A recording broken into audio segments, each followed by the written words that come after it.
Okay, welcome. That's Bill Donahue, Discerning Truths. Um, Sorry, I turned my computer a little bit, see where we're at. So, I'm here Monday, Wednesday, and Friday. Today in Southern California. So, we're working off my phone for the chat instead of having my other computer with the screen. So, hopefully, everything works out well. Thank you. Normally, Monday and Wednesday, we talk about Jesus. And on Friday, my friend Michael says I go a little off the rails. I don't know. You know, whatever. I talk about things that are associated with Christianity, but probably not ever going to get talked about in church. And that's what we're going to do today because I keep hearing the term Christian nationalists and Christian nationalism thrown around all over the place. And, you know, I mean, I love my country. I'm a Christian. Am I a Christian nationalist? Is that what that means? I'd like to know what it means. I'd like to know what it defines it, right? And is it a good thing or is it a bad thing? Is it even Christian? What's going on with this? What does this mean, Christian nationalism? In Is it a real thing? Or is this just like the latest slur? Like you're a deplorable, you're a Christian nationalist. Is what's going on? And so I decided to dig into it. And if you're new here today, and I had heard that there was going to be some new people in, couple things. First, I normally have multiple screens where I can look at the different chats on different platforms. I don't have that because I'm traveling, so I have to use my phone when I get there. I typically go through my teaching and then I go back and check the chat to see what's going on. I did see the comment from Mystery 20 about getting banned from Julie Green's chat. That's just classic. I love it, Yeah, prophets don't like it, especially false prophets when you bring up the truth. So very cool. And but normally I will check the chat later after the teaching's over. I'll put on a song, check the chat, and then I will try to come back and see if there's any questions I can answer. The other thing you should know is that for whatever reason, God wired my brain that I cannot see my own typos unless I'm live on the air, apparently. So oftentimes as I do my text up on the screen, I will discover misspellings. And I do proofread before I go on. And sometimes you go, how could you not see this in the proofreading? So just be prepared for that. That's just a fact. I do a lot of text on the screen because my goal is to leave you a PDF after I'm done of everything that I talked about. And if I have books references or Bible verses quoted, you don't have to take notes. I have all the notes and you can download the PDF after we're done and look it up and see if what I said was true. Sorry. I got back into LA with some of this air and my lungs are definitely not liking it. But the term to Google something has almost been synonymous today with look it up in a dictionary, look it up in encyclopedia. It is the standard reference. People go, what's going on? So I just thought, well, I'll Google Christian nationalism, see what it says. Now, I've learned and I know that companies like Google or Meta or different companies, even to a degree, Grok over there, AI, all the chat GPTs, they're all going to give you a biased answer. And it's biased because of the programming they have. And it's also, there's a problem with large language model AIs in general. But I want you to understand that you should expect that bias, right? Just learn that it's there. So I went on and I asked Google, what was Christian nationalism? What were the major beliefs and what's going on in Christian nationalism? And I got back the kind of biased answer I would expect, okay? And it says Christian nationalism is a political ideology that advocates the fusion of American civic life with specific idealized version of Christianity. This ideology holds that the U.S. was founded as a Christian nation and should remain so. guiding public policy and national identity through Christian values and belief. However, the Christian element often functions more as an identity marker than a religious one, carrying assumptions of nativism, white supremacy, and authoritarianism. Boy, no bias in this answer so far, right? So it was just one of those things that you're going, what's going on? So what are the key beliefs?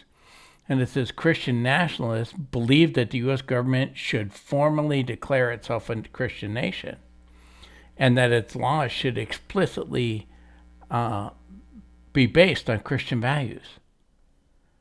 Wow. I mean, no spin here, right, on what it means. And so this is how it started. And then the answer continued. And it says that it has a rejection of pluralism. And this worldview undermines the constitutional idea of that American belonging is not tied to one's faith. And it frames religious minorities as and the non-religious as outsiders, which can lead to discrimination and hostility. And it says it's involved in historical myth-making. Christian nationalists rely on a selective, nostalgic view of history, portraying the founders as singularly Christian and ignoring the nation's pluralistic foundations. This romanticized past is used to justify their desire to take back the country. Okay? And it has overlap with other ideologies.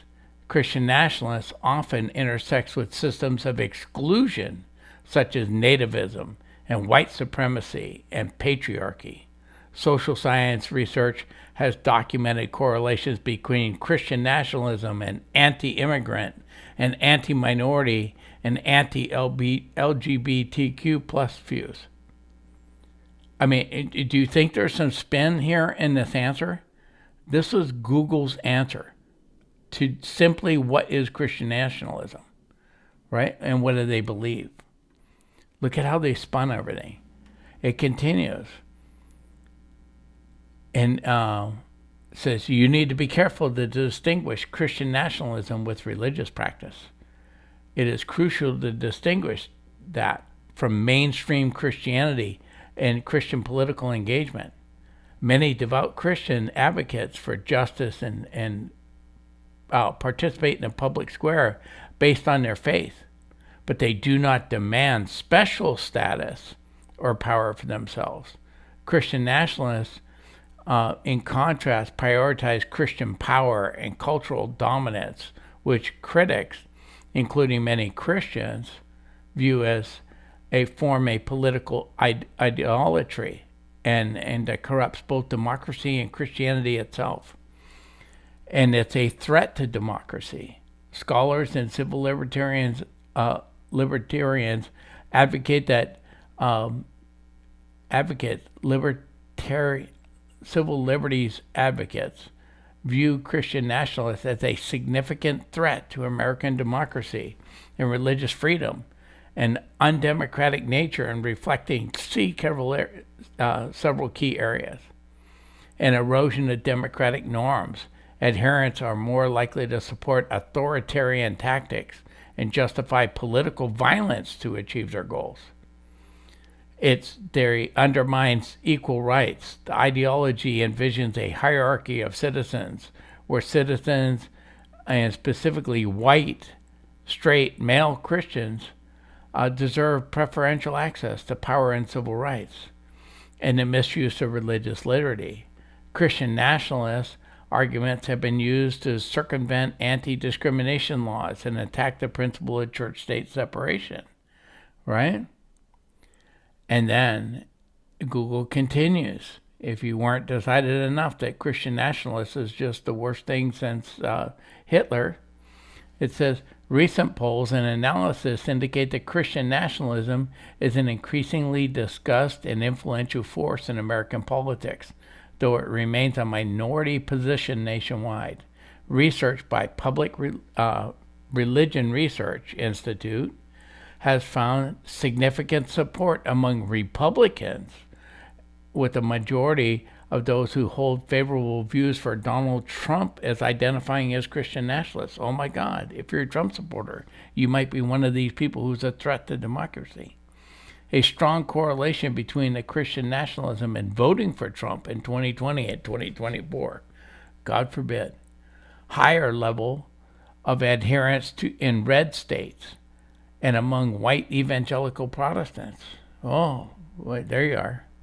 And some prominent Republican politicians have openly identified as Christian nationalists. Oh, hang them right now, right? The growing influence is also observed at state level legislative efforts, such as mandating the display of "In God We Trust." You mean like what's on our money? Or promoting Bible-based curriculum in public schools. Okay? And then at the end of its response, it says AI responses may include mistakes. Really? I mean, honest to God. So I'm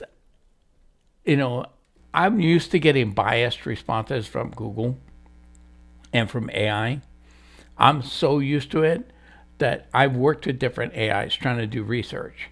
And I've given up on some of them, Google being one of them, ChatGPT being another one. I have found that with Grok, I can add enough information in my request. If I shift to expert mode and I give it a page and a half of instructions not to lie to me and where do you get sources, and that I can actually get accurate information most of the time, mostly accurate information. You shouldn't have to tell AI not to lie to you. But I'm telling you, unless you want the kind of crap answer you just see me read to you, you better learn to do it. Okay? But like I said, the final phrase from Google about that AI responses might contain, may include mistakes is the understatement of all understatements. Now, I wrote an article on what is euphemistically called AI hallucinations. Okay? A hallucination in AI, and I give you links on Substack where that article can be found, right? And I also wrote another thing on Substack on how to reduce AI hallucinations. I'm always editing my prompt and adding things in my prompt to try to make it better. But an AI hallucination is when AI lies to you, fabricates information, gives you false information. But another problem, all AIs are what are called large language model, which it means it's looking at big chunks of data and synthesizing it for you. Well, if you're using garbage sources for your chunks of data, like social media posts, okay, that's a garbage source. Then if there's enough social media posts posting garbage about a subject, then AI is going to consolidate that bad information into its answer. Okay?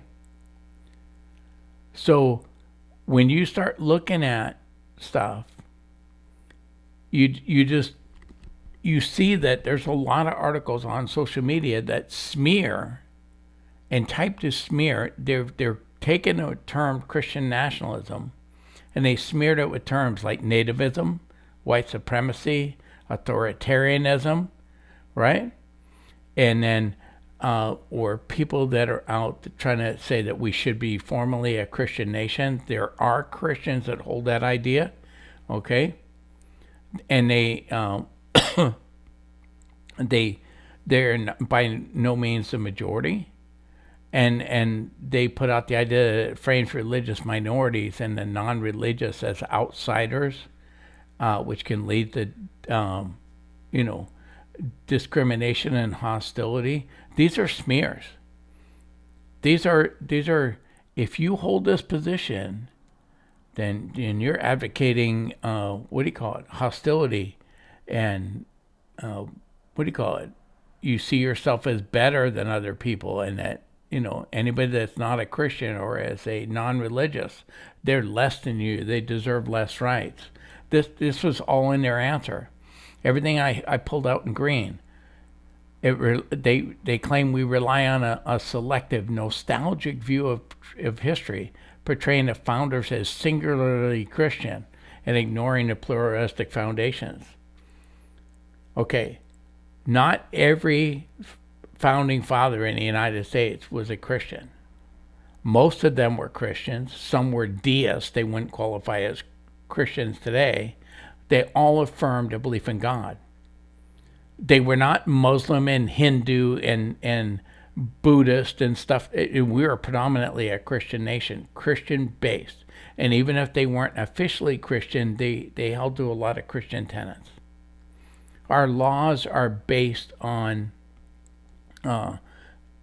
values found in the Bible. Okay? But there, you notice it says it's a nostalgic view to see that as the way history is. It's a factual view, okay? They say Christian nationalists hold views that often intersect with other systems of exclusion. Other systems of exclusion, which means Christian nationalism is a system of exclusion, such as nativism or white supremacy or patriarchy, right? They hold anti-immigrant or anti-minority or anti-LGBTQ views, okay? You notice this? It's not anti-illegal immigrant. They're saying you're anti-immigrant, okay? It's not anti-minorities who won't assimilate.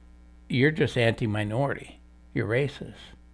It's not that you're against promoting an LGBTQ agenda. You're just against anybody that's not straight, right? That you demand special status and power for themselves. No, I just want special status and power for other people, right? But we are a significant threat to American democracy and religious freedoms. Why? Does it explain why? No, it just puts it out as a smear. We are more likely to support authoritarian tactics and to justify political violence to achieve their goals. You know what one example it came up with for this was January 6th. Hundreds of examples of people doing violence on another side, and ignores all the evidence of the FBI's involvement in January 6th and other things that went on. It put it out there. It threw it back in my face. Google doesn't, but even Grok will. It says it envisions a hierarchy of citizens where Christians, and especially white, straight, male Christians, deserve preferential access to power and civil rights. I don't know where that comes from. What, they read a paper, one white supremacist somewhere, and they decided that's what Christian nationalists teaches. But this is the smears. All these smears were in a Google answer. And it says it used arguments to circumvent anti-discrimination laws and attack the principle of church-state separation. Church-state separation is not in our Constitution. It is in the Constitution that there wouldn't be a state church. The idea of church-state separation was that the state would not endorse or become a church. It would not interfere with you if you wanted to go to a different denomination. Okay? It is not separation of church from state. It's to separate the state out of the church. And if you read Thomas Jefferson's letter that this phrase comes from, it's not in the Constitution, it's in a letter. That's what he's talking about, is that the church doesn't need to fear the state. The state is not going to establish a church. Okay? And it remains a minority position nationwide. I don't know. Is it a minority position? What's the majority position? Non-Christian? Not loving the USA? What's the majority position? I don't know that it is. But it all depends on how you define Christian nationalists, whether it's a majority or a minority, right? And then the smears continue, right? What do they say? Oh my God! If you're a Christian nationalist, you know these people that are a threat to democracy, they're Republicans. A lot of them, and many of them like Donald Trump. A lot of them voted for Trump in 2020 and 2024. I don't know why they left 2016 off, but yeah, they got higher levels of adherence to red states. Yeah, red state. More people in red states voted for Trump than people in blue cities, right? And many white evangelical Protestants voted for Trump. So did Catholics. So did other people. So did Muslims. So did other people. But there's a lot of white evangelical Protestants. Them people, right? And they endorse policies at the state level, including mandating the display of "In God We Trust." Oh my God. It's on your money. It's in your public buildings. The 10 Commandments are in the Supreme Court building. It's not like some radical idea that we would display these things, right? But look at how it's spun in.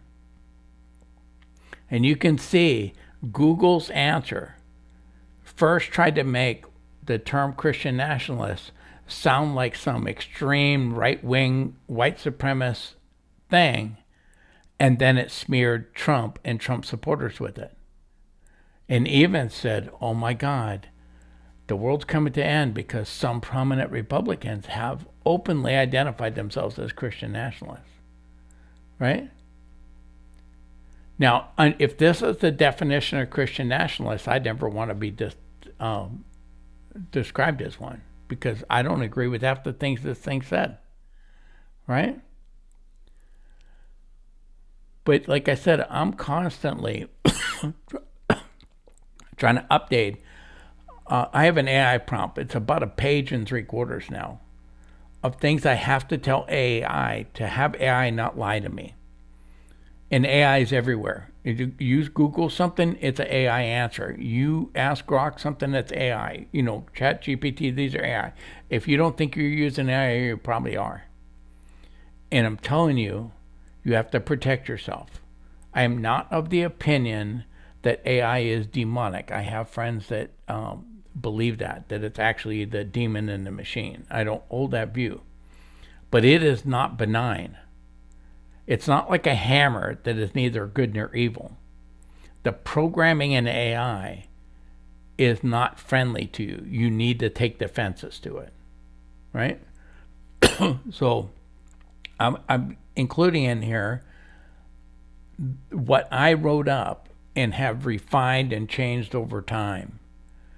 And I add this when I'm doing research, and like I said, I use Grok more often than the other ones. Some of the other ones I just abandon as not being fixable. Okay? Google, Chat GPT, I don't think are fixable. They're programming. Meta is actively adjusting their AI to lie to you more and put more bias in there. I mean, this is crazy. So I put this excerpt from my thing, and this is how I start out. And I write all this before I ask Grok anything. I tell him, in your methodology, in answering this question, I want you to provide only information supported by historical records, primary sources, or other credible sources about the question. This begs the question of what I consider a credible source, so here are some examples. Okay? I don't let AI decide what's credible sources. I have to tell it, because it won't do this. I say credible sources generally include peer-reviewed academic journals, right? E.g., like JustStore or PubMed, or official government, institutional archives, the Library of Commerce, National Archives, reputable books with publishers' details and page numbers, established news outlets, Reuters, BBC, AP. Now, I know Reuters and the AP and stuff, they have their problems. But I'm just saying they're more credible than John Blow's website. Okay? And I said, if you're going to cite any of these things, I want links to those articles where you found it. So I can go back and check if it actually says what AI is telling me it says. Right? And I have explained to AI, I don't require a person who is used as a cited source to have a THD or PhD. THD is because a lot of my questions are theological, right? And I don't need you to have letters after your name to be a credible source for me. But if I'm addressing a specific subject, right? And somebody that's answered it, that is their area of expertise, I consider them more credible. And one example would be that many sources claim there are like ELS, the equidistant letter sequences in like the Bible, or breaking down the opening word in Genesis, the Bereshit, right? Or that there's the Gospels found in the meaning of the names in Genesis 5. These are all examples of Christian things that are put out there. They're all over the internet. Okay? Now, Dr. Michael Brown, he specializes in ancient Near Eastern languages, has debunked these theories. So I consider Dr. Michael Brown a more credible source than Joe Blow's website that says Bereshit means this. Do you understand what I'm saying? He's a credible, this is where his doctorate is. And I tell AI to consider what primary sources or documented evidence say about a topic and to use its tools like web search and page browsing to fetch and cross-verify facts for at least 2 to 3 independent sources for a consensus. Right? I tell AI to include references to any credible sources used, formatted as online citations with specific details, such as book titles, authors, page numbers. I want to know where it got the information. You didn't see any of that in Google's answer, right? I want full links to academic papers or articles as of date and time-sensitive information. Okay? I have to tell AI to avoid speculation beyond any contained and cited sources. Okay? Now, some cited sources, the author could be speculating. I don't want AI speculating on its own. You can tell me author XYZ speculated to this conclusion. Right? And if credible evidence is limited, conflicting, or absent, state this clearly and refuse to speculate. This is the thing. If you can't find solid, credible evidence backing up a claim, like all those many claims in Google are not supported by solid, credible evidence, then just tell me there's no credible evidence backing them up, right? I have to tell it, do not use Wikipedia or post on any social media platforms such as Facebook, Instagram, or X as sources, right?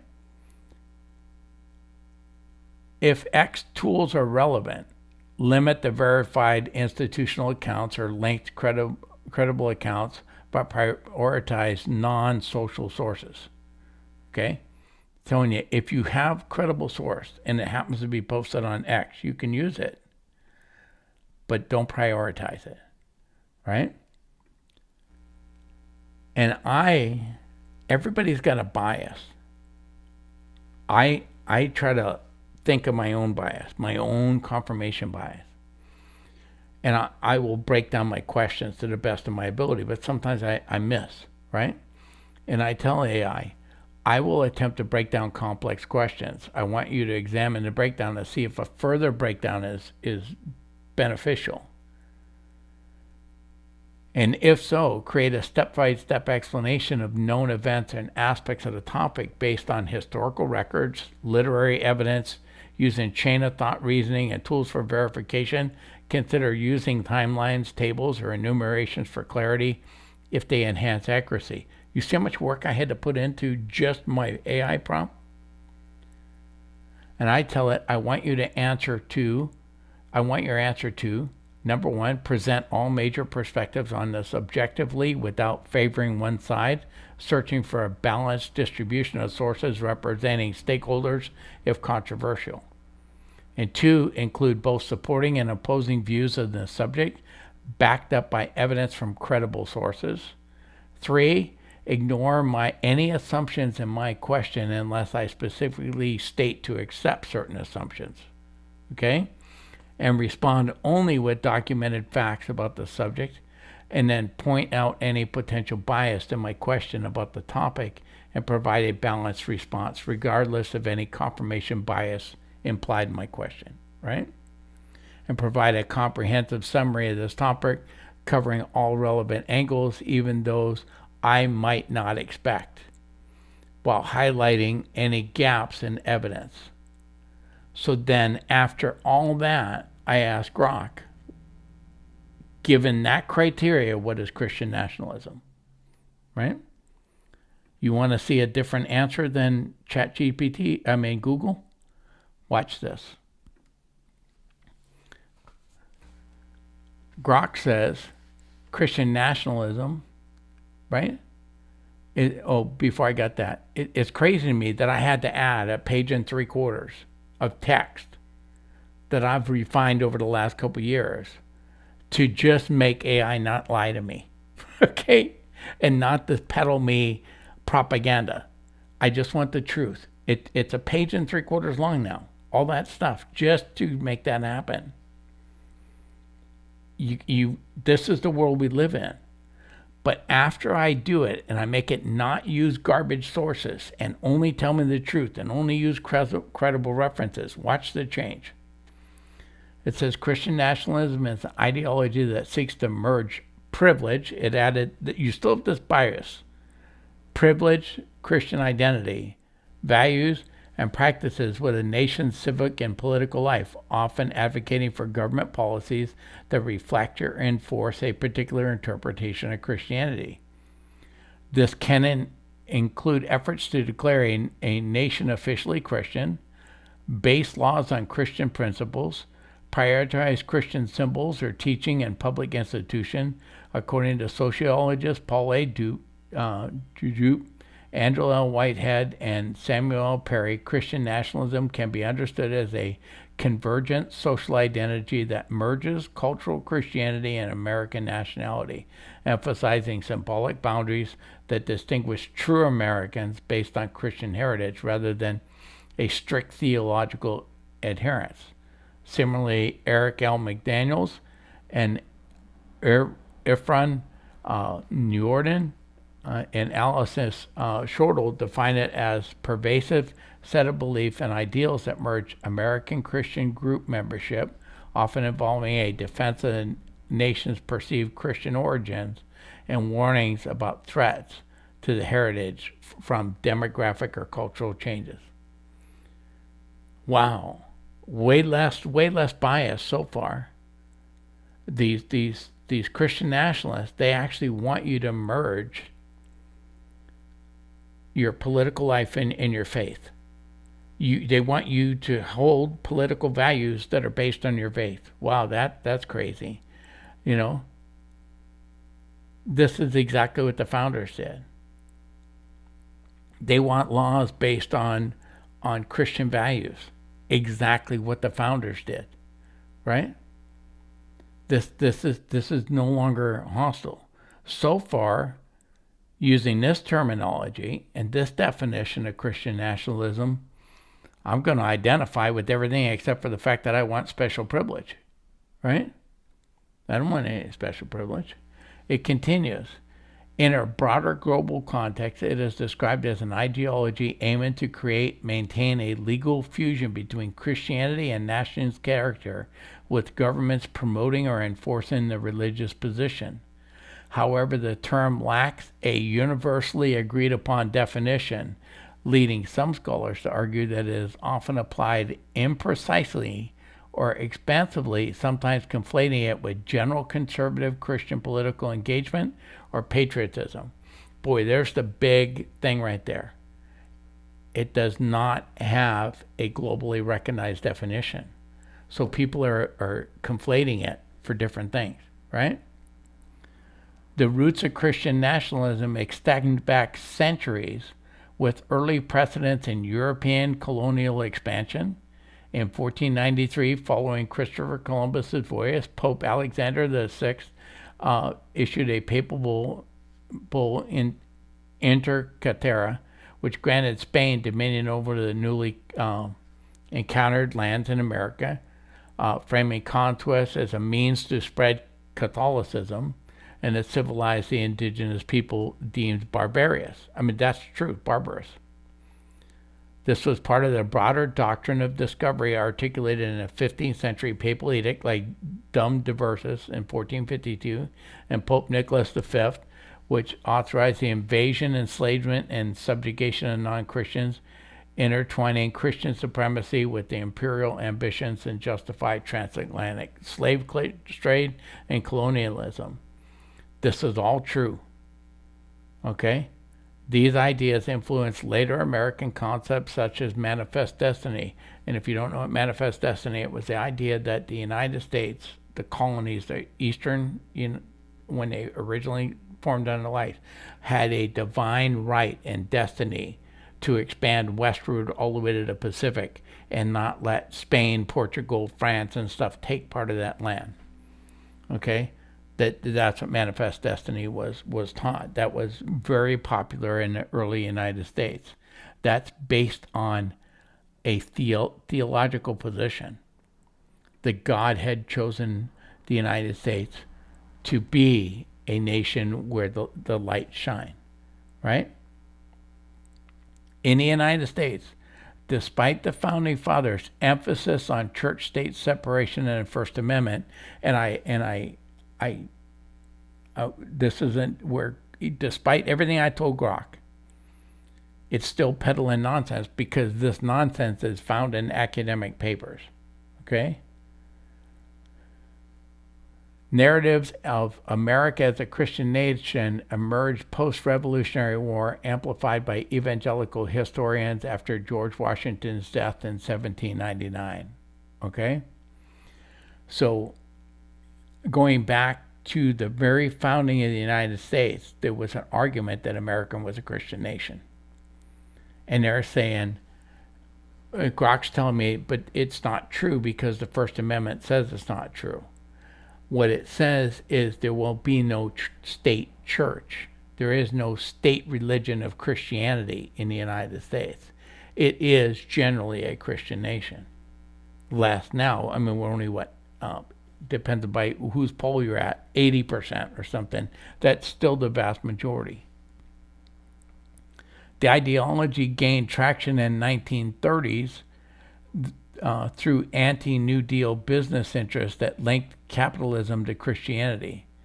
Okay, a little bit of a spin there, but that's actually historically true. And during the Cold War in the 1950s, anti-communist sentiments led to the addition of "Under God" to the Pledge of Allegiance in 1954, and "In God We Trust" as the national motto in 1956. Okay? So, yeah, this is not something new, the idea that it's here, but you have people that want to take those "Under God" and "In God We Trust" out of our mottos and off our money. The problem is the Bill of Rights. Your Constitution says God is who gave you your rights. They are inalienable because no country gave them to you. They came from God. And if you take God out of the Constitution, you don't have any rights the government doesn't allow. The late 20th century saw a resurgence of televangelists like Jerry Falwell, who founded the Moral Majority in 1979, fusing evangelicalism with American exceptionalism and align it with the Republican Party, contributing to Ronald Reagan's 1980 election. The 21st century is intensified during Donald Trump's 2016 and 2020 presidency with policies like nominating conservative Supreme Court justices who overturned federal abortion rights, Dobbs versus Jackson, and Women's Health Organization in 2022. Okay? This is not as biased as Google, but you can see that there's a very anti-conservative thing. and involvement in events like January 6, 2021, U.S. Capitol attack. See, this is where Grok, despite everything I told it to, had to throw out the smear. Okay? I know people personally that were at the Capitol building outside praying and singing and doing stuff on January 6th who were not involved in any kind of violence, didn't see any kind of violence. In fact, there's a lot of evidence that happened while Trump was still speaking. Okay? So they were at the speech and to do this. But this one, it's a bad spot. I wish the violence of January 6th never happened. I think if we ever find out the truth of what happened on January 6th, there's a lot of people are going to be that were not part of Trump's rally and not part of supporting him that are going to get blamed for that. But that's always thrown back, and Grok's going to throw it in my face. Right? Globally, similar ideologies have appeared in contexts like Ireland's late 19th century constitutional ties to Roman Catholicism and Korea's anti-Japanese independent movement linking Christianity to national identity, and Hungary's 2011 constitution under Viktor Orban recognizing Christianity's role in nationhood while restricting non-Christian immigration and LGBTQ rights. Okay? Look at this. You see this? They're trying to paint these people as extremists. Okay? And this is there. And it's asserting rights for lesbian, gays, bi, transgender people, that they have rights, different rights than you or I, not the same rights, that they have a different set of rights called this LGBTQ rights. If you don't agree that they have special rights, then you're against those. Well, Grok is assuming those rights exist, right? And historical records show that ideology often emerges during periods of perceived threat, such as demographic shifts or political changes, but evidence of its origin is primarily from papal documents, colonial records, political histories, and no single founding event. Okay? I don't think many Protestants look at papal records as the founding of their beliefs, right? I'm just saying. I don't know too many Protestants that care what some pope said about something. So, the major perspectives and proponents and critics. It says Christian nationalism is controversial topic with perspectives divided between those who view it positively as a means to preserve moral order and those who see it as a threat to pluralism and democracy. Sources representing proponents often come from conservative think tanks and theologians, while critics include academic researchers, progressive religious groups, and civil liberties organization. Okay? Below is an objective presentation of both sides. Now I want you to notice the one thing I didn't highlight here. Think tanks have academic researchers in them. But notice the only ones called academic researchers are those on the left. The conservatives, they're conservative think tanks. It's not conservative academic researchers versus liberal academic researchers. You use the language, the preferred language, right? Proponents argue that Christian nationalism, properly understood, involves applying biblical principles to national governance and promote justice, order, and a common good without necessarily imposing faith coercively. Well, if that's what it means, then I'm a Christian nationalist right there. Boom. Okay? Because I do believe we ought to have applying biblical principles to national governments and promote justice, order, and a common good without necessarily imposing faith coercively. For instance, theologian Stephen Wolfe, in his book The Case for Christian Nationalism, defends it as a scriptural imperative for Christians to shape civil society according to God's law, emphasizing ethnic and cultural cohesion under Christian ethics rather than racial supremacy. Similarly, in a modest defense, scholar Mark David Hall posits that a form of Christian nationalism acknowledged that the nation's historical Christian influences and supports policy reflecting those values, such as protecting religious liberty and traditional marriage while rejecting extremism like white supremacy. From a conservative perspective, the term often is dismissed as a dog whistle or a smear tactic, often used to vilify standard views, such as opposing same-sex marriage or advocating for border security, which proponents frame as defending American Christian heritage without merging church and state. Okay, you notice Grok, way less biased after I had to tell it. Supporting evidence includes surveys showing that those sympathetic to the views, 67% of Republicans favor the U.S. as a Christian nation, associated with patriotism and moral guidance rather than authoritarianism. Proponents such as those from the Heritage Foundation contend that critics exaggerate the ideology to suppress religious influence in Christian life. Do you think Google exaggerated the problems with what I read to you? Is the Heritage Foundation spot on when they say that that's what they're doing? Now, Google gives me the critic's view, and I asked for the critic's view. The critic's view is that Christian nationalists distorts both Christian and democratic principles by privilege one face, fostering exclusion and potentially justifying violence and discrimination. Amanda Tyler of the Baptist Joint Committee for Religious Liberty defines it as a political ideology that seeks to merge Christian and American identities, distorting the gospel and threatening religious freedom of non-Christians. Scholarly analysis links it to authoritarianism, racism, misogyny, and anti-immigrant sentiments, with studies showing strong correlation for the support of political violence, such as January 16th, and here's Grok again, right?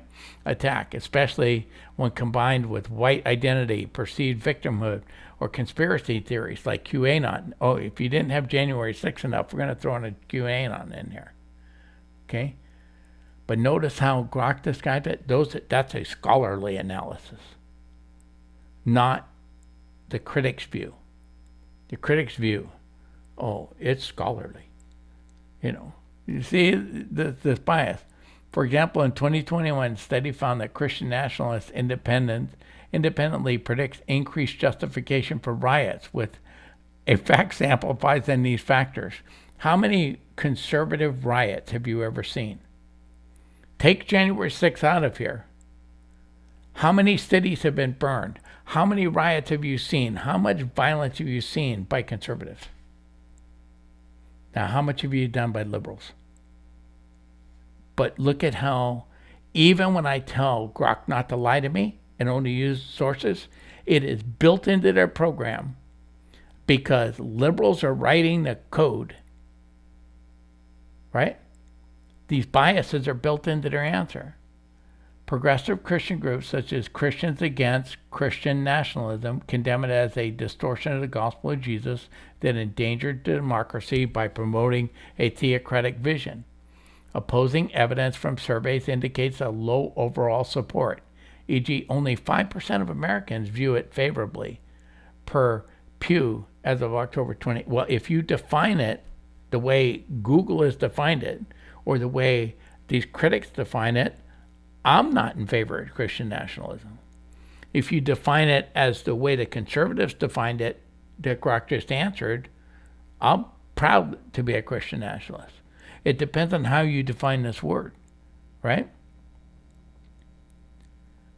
And then it is very unfavorable views among non-Christians. 78% of atheists and Democrats, 29% favoring U.S. as a Christian nation. Okay? PRRI data as of February 23 classifies 10% of Americans as adherents and 19% as sympathizers, this Christian nationalists, with higher adherence to anti-democratic attitudes, including support for authoritarian leaders and violence.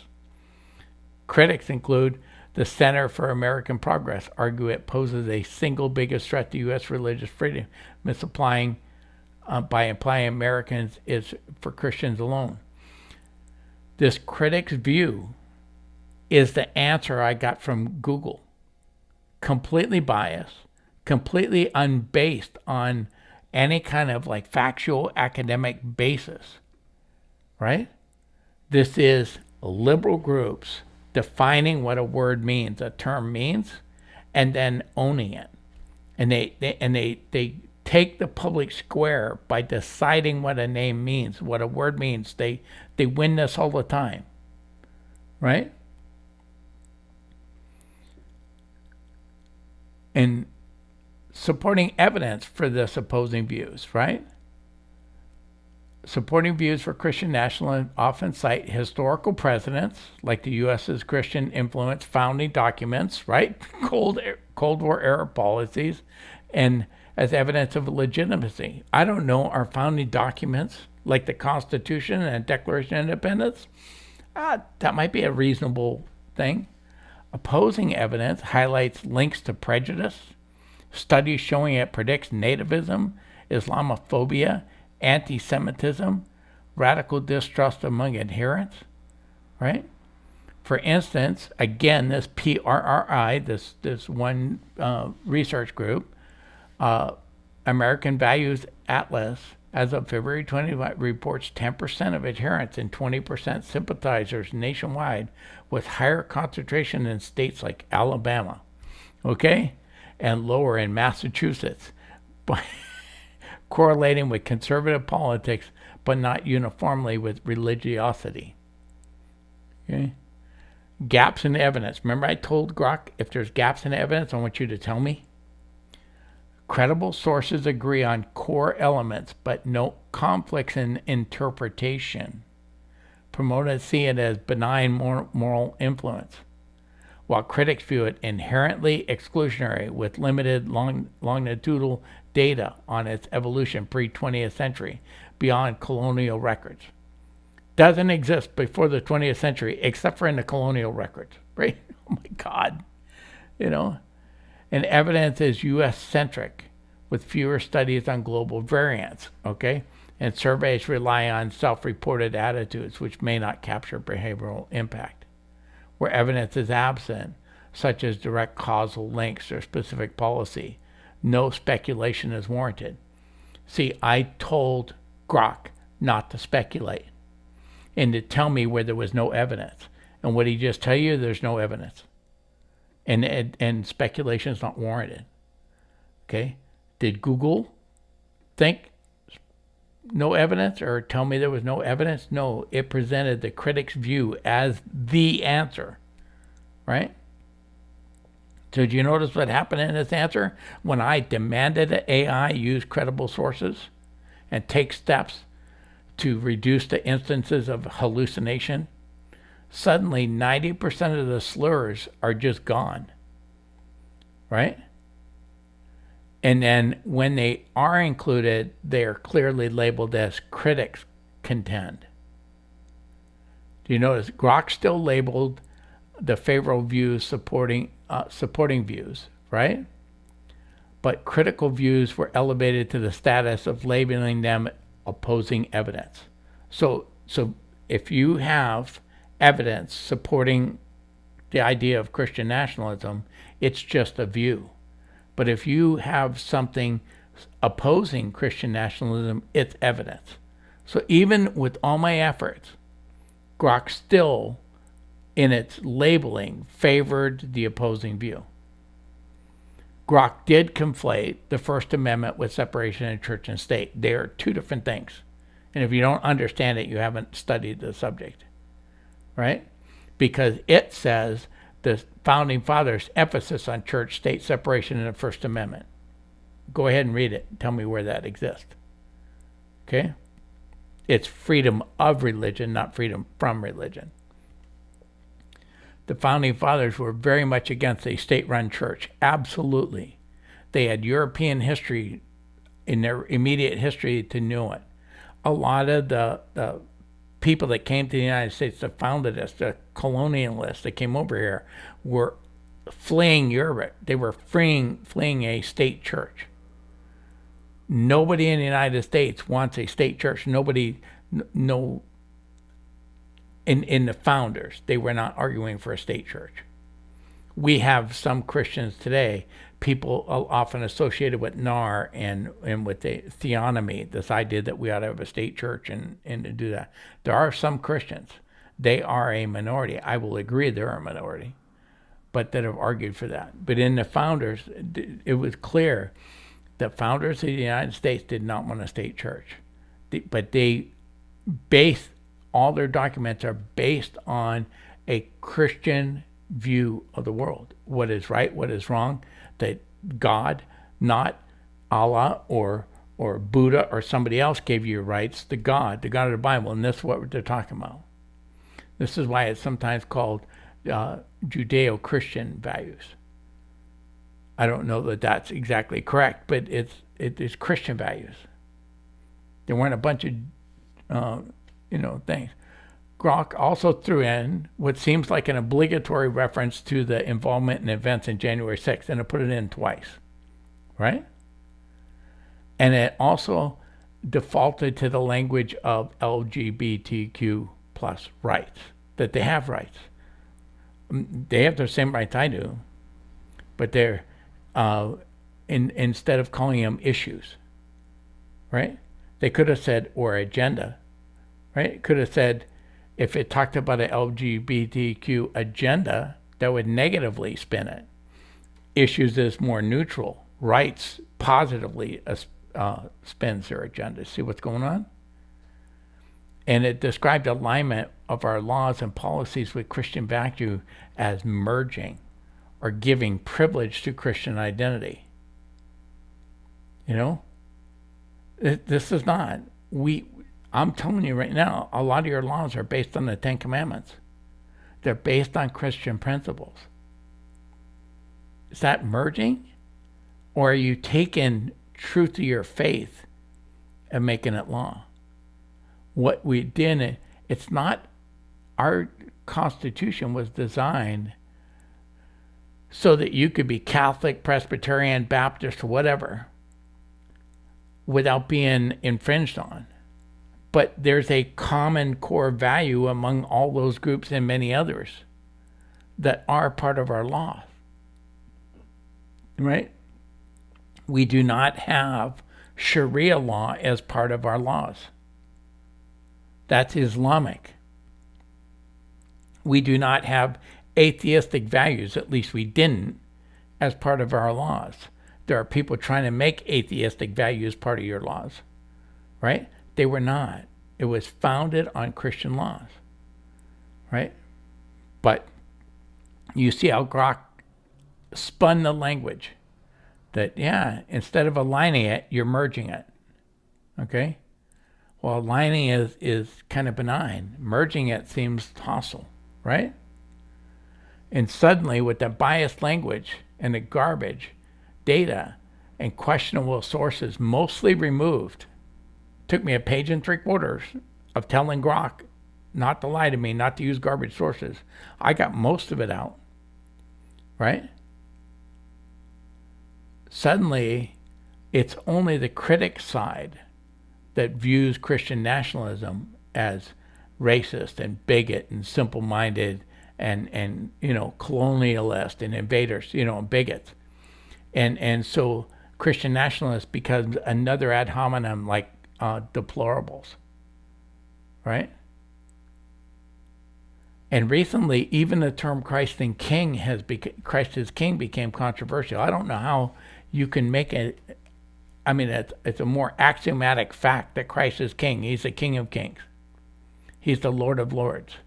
Saying Christ is King should not be controversial, but because some extremist group used it, now If you say Christian king, you're some kind of white supremacist hate monger. This is insane. They steal our language. They steal the words, and they think they run it.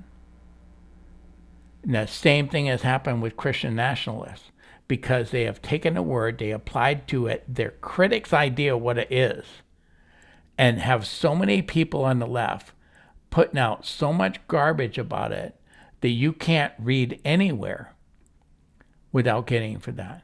And that battle for terminology is always existent, right? Like I said, the obfuscation between undeniable facts that the founding fathers were vehemently opposed to a state-run or state-sponsored religion, that is undeniable. But they have taken separation of church and state to mean separation of church from state and state from church, that your faith can't come into your thing. That is never mentioned in the Constitution. And it's taken out of context in a letter from Thomas Jefferson to a church group. He's writing to a church group to tell them they don't have anything to worry about from the federal government. And like I talked, if you called the LGBTQ policies their agenda, that would be negative against them.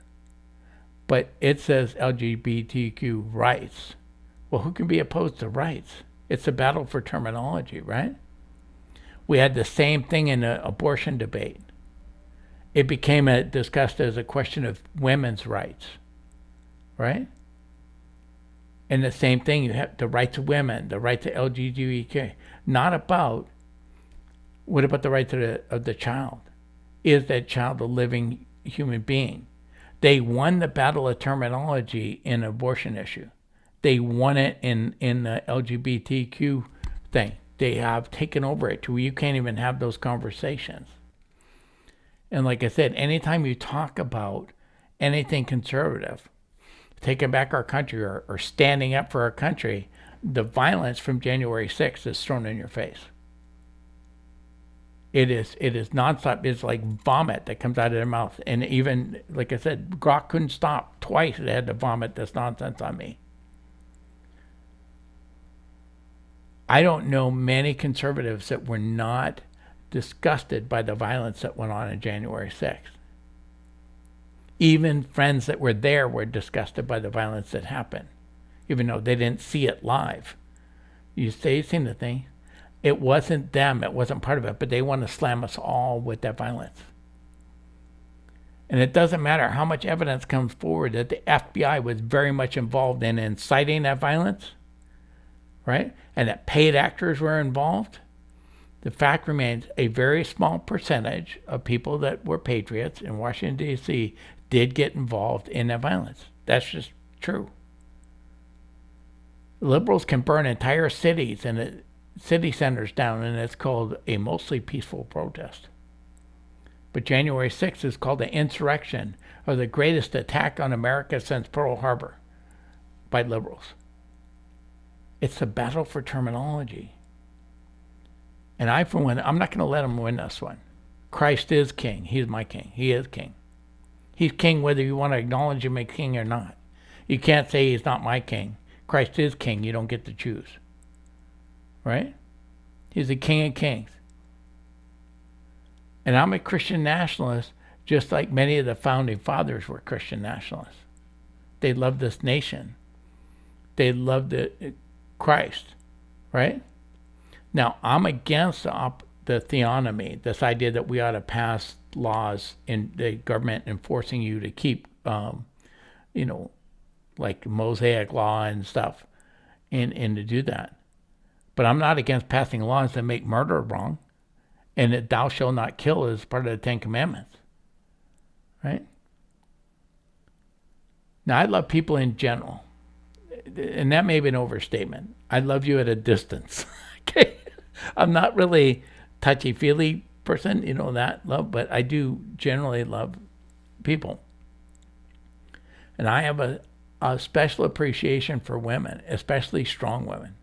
I really like women that are bold. My wife is a very strong person, right? And I can do that and still oppose them killing the child inside them. right? People in the LGBTQ community are just people. I get to love them. I can love them and I can support them having the same rights as every other American without agreeing to give them special rights or promote agendas that some people in our community want to promote that are anti freedom for everybody else. I can support Israel's right to exist while at the same time critiquing some of the nation's policies without being either a Zionist or anti-Semite. In the same way, I can be a Christian nationalist in the historic meaning of the term and reject the aberrant beliefs and statements of any racist extremist choosing the same label. If the only arguments the woke has left against these ideas is to turn them into slurs, the weakness of their position is already exposed by that reliance on the ad hominem fallacy, in my opinion. So this is what I dug into here. And I did it because, like I said, I read so much stuff, especially on Substack. My feed was full of liberal Christians writing slurs against Christian nationalism.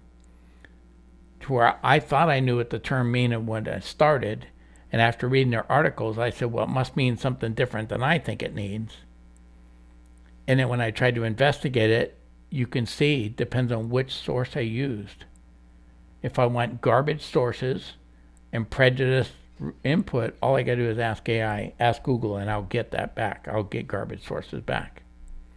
If I demand the AI not lie to me and I demand that it use credible sources, suddenly it's not so biased.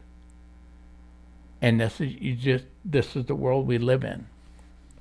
So if you're new here, what I do when I get done with the teaching, I'll put on a song. I'll go through, read the chat, and they've been blowing up on all the platforms that I can see. I'll read the chat. I'll come back at the end of the song. I'll talk to you a little bit, and then I'll do my introduction, what I used to do as an introduction. So give me a few minutes. What am I going to do? I'm going to do Psalm 51 because I need a few more minutes to go through the chat because I'm doing it on my phone. Okay?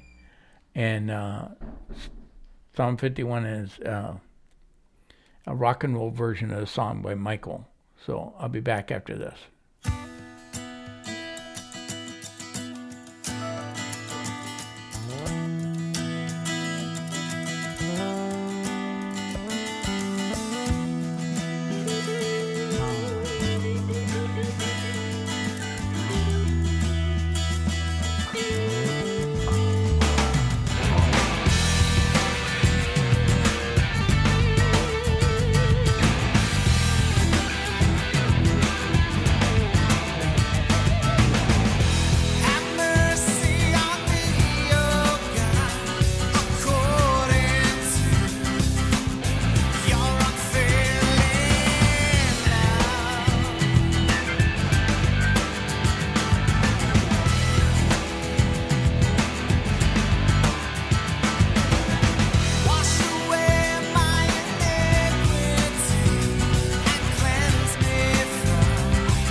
Okay, we're back. So, yeah, Roberta, I like that old phrase. Technology is neither good nor evil, but it's not neutral. And with AI technology, the reason it's not neutral is because of the programming. Okay, it is. You know, you have people, and like I said, there was just an article I read probably a week ago about Meta actively changing their program in the AI to change how it's going to answer some questions. How about you just give the truth, right? I'll deal with the consequences of the truth. Just give me the truth back, right? The facts. Stick to the facts, and leave your opinion, Mr. Zuckerberg, out of my life. Okay, and the same thing. If you go in and decide that you need to have bumper guards on the truth for people to have it, then who designs those bumper guards is controlling what truth you're going to get, what you're going to have. And you have a lot of liberals involved in certain things, you get a very liberal bias, right? You get a lot of liberal college professors. Don't be surprised when your kids come back from college with a very more liberal understanding, right? And if you don't think it matters, I told a story about my granddaughter was in college and she was given an assignment, and a lot of the primary research was for Latin American articles. She doesn't read Spanish, so I read them for her and explained what the articles were about. It was very different than the idea that the professor was trying to promote. But she used my translation of the articles to give an answer which was in support of a more conservative position. She got a bad grade. So after that, she just started answering the professor with the same liberal crap she knew he expected, and her grade went right back up to an A. But when you actually can look at the primary data and get the facts, and it didn't go along with his idea, she would have paid the price. So you do that to enough people, and they go into college, and they come out the other side with a liberal bias because they're taught that, and that's just the case. So I didn't see a bunch of other questions, and I'm glad you guys are liking the content. So what I do for anybody new here, if you like your content, you can find me. I'm Donahue Pop on most platforms. Okay, the card still says Cloud Hub. I'm not on Cloud Hub, but Rumble, Twitter, DLive, I still broadcast as Discerning Truth. Also on, as Donahue Papa. I'm also on X as Donahue Papa. When you get over to Pilled, I messed up the Donahue Papa account, so I'm Bill Donahue on Pilled. And then when I went to YouTube, I finally gave in and had to join the communist platform. They wouldn't give me any of the names I asked for, so I'm Discerning Truth 534 over there. And you may have to type in the entire name to get it to show up. And I broadcast Monday, Wednesday, and Friday at noon Pacific time. Even though I broadcast out of Hawaii, I do the time change for you. Just if you can get to California time, you're good. On Tuesdays, I generally join my friend Neil on her program. Neil broadcasts 5 days a week generally, 10:30 a.m., 10:15, 10:30 Central Time. And I join her on Tuesdays, and we talk about whatever's on Neil's mind. Sometimes we've been on David the last, she's been doing a lot of studies on David and his life, and that usually is it. If I missed your question for whatever reason, just email me, bill@discerningtruth.com. And Beach Bumming Mermaid, I did get your email and I responded. And if you haven't seen a response, I'll try to send it again after I get off the air. But I did respond to your email. Good questions. And then show notes. I create a PDF of everything I put on the screen. And I will post that PDF on Discerning Truth Scripts on Telegram. You can download it. Nothing I do is ever behind this paywall. You can download my notes, use them in any way, shape, or you want. And then I do write articles on Substack, not only about Christianity. Things like this would have been a Substack articles, right? But I've written on autism. I've written on why write, what's the purpose, why have a paywall, not a paywall, that kind of stuff. written on cryptocurrency on Substack. You don't get streams from me on cryptocurrency. Okay, my streams are based on Christianity and subjects related to Christianity. And then, like I said, I had to switch off Cloud Hub. That's where I started, and it just got to a point where I couldn't continue. So I try to organize my replays, and on Rumble, they have you have channels. Like I have a channel I call Freaky Friday, where I can't figure out what channel it belongs into, and that's where today's going. Freaky Friday channel. The problem with Rumble, like I have a Start Here channel, like if you really want to know who Bill is and what's he teaching, where's he coming from, Start Here is the best videos to start with. You can do that. I have all my studies on the New Testament books in that channel. All my studies that involve Old Testament books in that channel. Philosophy and Thought has its own channel. But Rumble has the problem that you have to go in under Donahue Papa, find that channel, like it, go back out, find the next channel and like it. So I had 13, I think there's 14 there now on Rumble, because it was crazy. Now on YouTube I found playlists first, and playlists were an easy way to organize them. And I did like every book that I've done in the Bible. Matthew has its own playlist. Romans has its own playlist. They're divided like that. So while there's only 13 or 14 channels on Rumble, there's like 60 playlists on YouTube, and so they're far more broken down. But this particular program today is going to be a Freaky Friday on both Rumble and YouTube. And then I have a website I don't do anything with except for maybe in the future I'll do something. So I bought the website and I hold it to keep somebody else from putting up a website saying they're me, right?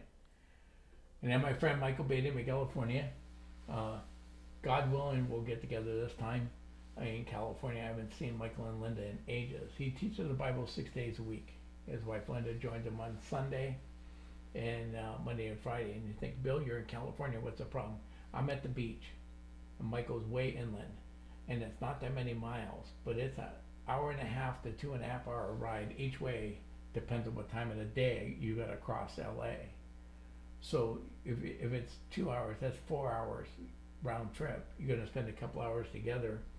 Do you have 6 or 8 hours that you can take away from all your other activities and get over here? And it's not as easy to pull off as you might think. So I'm praying that God will make it possible for Michael and Linda and Noel and I to get together this time. But we've missed each other the last probably 4 times I came from California because of that, or Michael would be in Florida while we were here. He spent a lot of time in Florida with Dilly. But Michael's turned in quite the Bible teacher. He focuses more on the application of Scripture, where I focus more on how to read it and understand it, how to get the most out of it. But 2 different things. He does a great thing. I try to listen to Michael often, and I know he naps during my show. It's what he told me. But often he'll listen to the replays, and we're good to go. And nobody gives me a harder time than my wife and Michael on who I am and what I do. But he teases me all the time, and I don't spend as much time in the chat. And so when I watch him on the replay, often I fast forward through his chat to get to the meat of the program. And he'll tease me like I don't like it. No, it's what he does. It's part of the fun of his live show. It's not as fun on replay to listen to the chat. So it's not that I'm not interested. It's just I want to get to the meat. I'm more like that. Remember that old robot in that movie? What was that called? Short Circuit, where you just more data, ma'am, more data. That's more me. I want more data. I cut right through to it. But he gives me a hard time, so I'm going to give him a hard time about napping through my show. But this is really his nap time normally. Michael's a night owl. So with that, I'm going to get out of here for today. God willing, I will be streaming while I'm here in California. So I should be back on Monday, and we'll be in Matthew again, continuing through the Gospel of Matthew. Thank you all for coming.